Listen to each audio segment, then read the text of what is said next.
রোজা রেখেছে, আজকে তারা রোজা রেখে ঈদগাহে এসেছে। তখন আমার নবীজি বলছেন, ফাকালা ইয়া মালাইকাতি মা জাযাউ আজিরিন ওয়াফা আমালা।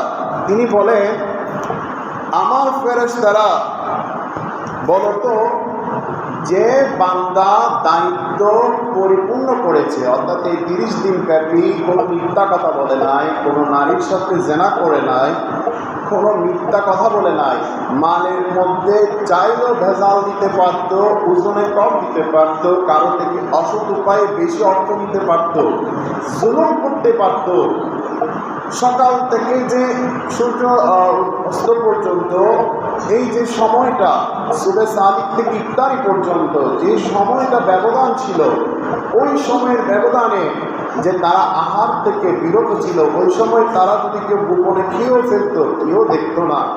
তাদের সামনে খাবার ছিল ইফতারের পূর্ব অনেক মুহূর্তে, কিন্তু তারা ইফতারের যে সময়, সে সময়ের অপেক্ষায় খাবারকে রেখে দোয়া পাঠ করেছে, চাইলে তারা খেতে পারত। তো তারা তো তাদের পরিপূর্ণ দায়িত্ব পালন করেছে, তাদেরকে কি পুরস্কার দেওয়া যায়, তাদের পুরস্কারটা কি প্রাপ্য হওয়া উচিত? এরপর বলছেন, ক্বালু রাব্বানা জাযাউ আন ওয়াফা আজরা। তারা উত্তর দেয়, অর্থাৎ ফেরেশতারা উত্তর দেয়, আল্লাহ তাদের যে প্রাপ্য ছিল পূর্ণ প্রতিদান, অর্থাৎ আপনি তো বলেছেন রোজাদারদেরকে আপনি পরিপূর্ণ প্রতিদান দিবেন, পরিপূর্ণ কোনো অংশ আপনি বাকি রাখবেন না, যা দিবেন সম্পূর্ণ দিয়ে দিবেন। তো আপনি যেহেতু দিবেন, তাদের ক্ষেত্রে বিন্দু মাত্র কোনো পরিমাণ আপনি কমতি রাখবেন না, পরিপূর্ণভাবে তাদেরকে যে প্রতিদান দিবেন ওয়াদা করেছেন, পুরোপুরি সম্পূর্ণভাবে সে প্রতিদান দিবেন। এরপর আরো বলছেন, ক্বালা ইয়া মালাইকাতি ইবাদি ওয়া ইমামি কাদাউ ফরিদি আলাইহিম। আল্লাহ বলেন, দেখেন আমার বান্দারা,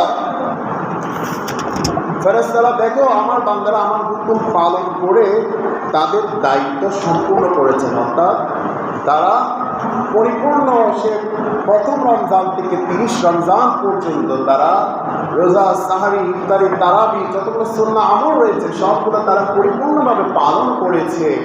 যেহেতু তারা পরিপূর্ণভাবে পালন করেছে, তোমরা দেখো আমার আল্লাহকে গর্ব করে বলে। এরপর বলছে, সুম্মা খারাজু ইয়াউজুনা ইলাইয়া বিদুআ। এরপর তারা, অর্থাৎ আমার বান্দারা তাদের অন্তরকে নরম কণ্ঠে দোয়া করতে করতে আমার দরবারে হাজির হয়েছে। অর্থাৎ আমরা যে তাকবীর পাঠ করে করে মসজিদে কিংবা ঈদগাহে আসি, সেটার কথা বলা হচ্ছে। তারা তাদের মন নরম করে, অন্তর কেঁদে কেঁদে দোয়া পাঠ করতে করতে তারা মসজিদে আমার ঘরে এসেছে, উপস্থিত হয়েছে। এরপর বলা হচ্ছে, ওয়া ইজ্জতি ওয়া জালালি ওয়া কারামি ওয়া উলুবি ওয়া ইরতিফাই মাকানি লা উজিবান্নাহুম। আমার ইজ্জতের কসম, আল্লাহ তাআলা কসম কাটছে ওনার সম্মানে, উনি কসম করছেন যে আমি তাদের প্রত্যেকটা দোয়ার জবাব দেব। সুবহানাল্লাহ। অর্থাৎ আমার আল্লাহ বলছেন, আমার বান্দারা যারা ঈদগাহে এসেছে, যে দোয়ার জন্য তারা এসেছে, প্রত্যেকটা দোয়ার জবাব দেব। এরপর বলা হচ্ছে, ইরজিউ ফাকাদ গফারতু লাকুম ওয়া বাদদালতু সাইয়্যাতিকুম হাসানা। ফিরে যাও, অর্থাৎ তোমরা সালাত করে ফিরে যাও, আজ তোমাদের সব গুনাহ, তোমরা যতগুলো বান্দা গুনাহ করেছো জেনে না জেনে, সব গুনাহ আমি আল্লাহ মাফ করে দিলাম। সুবহানাল্লাহ। এরপর এমনকি আমি তোমাদের যে গুনাহ, পাহাড় পরিমাণ তোমাদের যে গুনাহ রয়েছে, সব পাহাড় পরিমাণ গুনাহকে নেকিতে পরিপূর্ণ করে দিলাম। সুবহানাল্লাহ। এরপর আমার নবীজি কি বলছেন জানেন? এরপর আমার নবীজি বলছেন, উম্মত, তোমরা যে 30 দিন পরিপূর্ণভাবে রোজা রেখেছ, তোমাদের তো গুনাহ আল্লাহ মাফ করে সেই গুনাহকে নেকিতে পরিপূর্ণ করে দিছে, তোমরা ঈদগাহ থেকে তোমাদের ঘরে ফিরে যাবে একদম নিষ্পাপ শিশুর মতো। জোরে বলুন না সুবহানাল্লাহ। সালাতুন ইয়া রাসূলুল্লাহ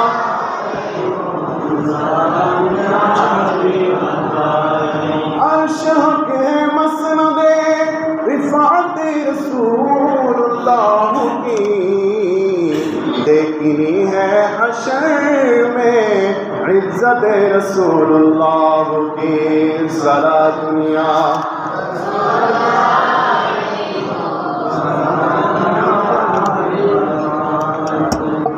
और अल्लाह ताआला আমাদেরকে বড় নিয়ামত দিয়েছেন। তো আমি একটা ওয়াকিয়া বলছি। ইসলামের চতুর্থ খলিফা মওলা আলী মুশকিল কুশা হযরত আলী রাদিয়াল্লাহু তাআলা আনহু একদিন ওনার ঘরে ঈদের দিন তিনি আটার তৈরি ভুসি রুটি খাচ্ছেন। এক সাহাবী জিজ্ঞেস করলেন, ও আমিরুল মুমিনিন, আপনি তো আমিরুল মুমিনিন, আপনি আপনার ঘরে আপনি এটা কী খাচ্ছেন? বলছেন সাহাবী, আমি আটার ভুসি যে রুটি খাচ্ছি খুব নিকৃষ্ট একটা খাবার, কারণ আজকে আমি জানি না আমি যে 30 দিন রোজা রেখেছি সেটা আল্লাহর দরবারে কবুল হয়েছে কিনা। সেজন্য আমি আনন্দ প্রকাশ না করে আল্লাহর দরবারে কান্নাকাটি করছি যে আল্লাহ, আমার নবীজি তো বলেছেন যে রমজানে নিজের গুনাহকে ক্ষমা করে নিতে পারেনি তার জন্য জাহান্নাম। তো আমার গুনাহ যে আল্লাহ ক্ষমা করেছে কিনা সেটা তো আমি জানি না, সেজন্য আমি কান্না করছি, আমার মধ্যে সেজন্য আনন্দ নাই। তো সাহাবী বলছেন, আপনি তো আমিরুল মুমিনিন, আপনার গুনাহ তো আল্লাহ মাফ করেও দিতে পারেন।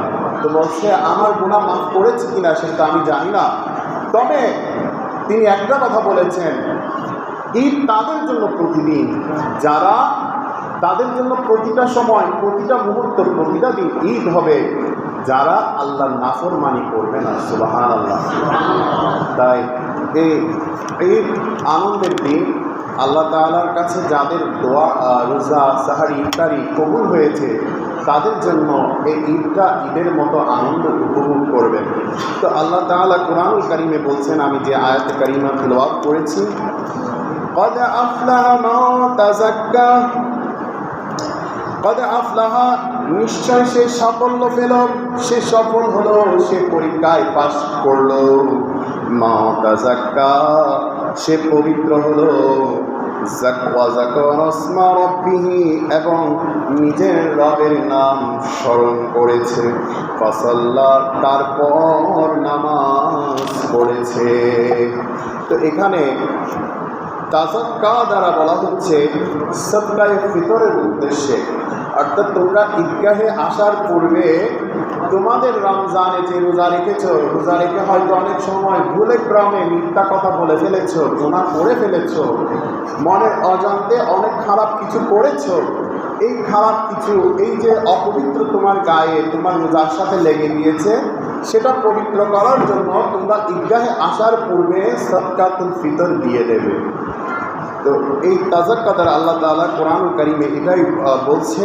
এরপর বলছে ওয়া যাকার আসমা রাব্বিহি, তোমরা আল্লাহর নামে স্মরণ করে ঈদগাহের দিকে আসবে। অর্থাৎ আমরা যে তাকবীর পাঠ করি, তাকবীর আল্লাহু আকবার, আল্লাহু আকবার, লা ইলাহা ইল্লাল্লাহু, আল্লাহু আকবার, আল্লাহু আকবার, ওয়া লিল্লাহিল হামদ, তাকবীর আল্লাহু আকবার, আল্লাহু আকবার, লা ইলাহা ইল্লাল্লাহু, আল্লাহু আকবার, আল্লাহু আকবার, ওয়া লিল্লাহিল হামদ। এই যে তাকবীর পাঠ করে করে আসি, এটার কথা আল্লাহ বলছেন। এরপর বলছেন সাল্লাহ, এরপর ঈদগাহে গিয়ে তোমরা নামাজ পড়ো। বলুন না সুবহানাল্লাহ। তাই এই ঈদুল ফিতর, এই যে ঈদের নামাজ আমাদেরকে আমাদের সকল মুসলমানদের জন্য ওয়াজিব, যাদের জন্য জুমার নামাজ ফরজ হয়েছে। তো এই ঈদুল ফিতরের নামাজটা আমাদের জন্য অত্যন্ত গুরুত্বপূর্ণ। ঈদুল ফিতরের নামাজটা যেহেতু আমরা সরাসরি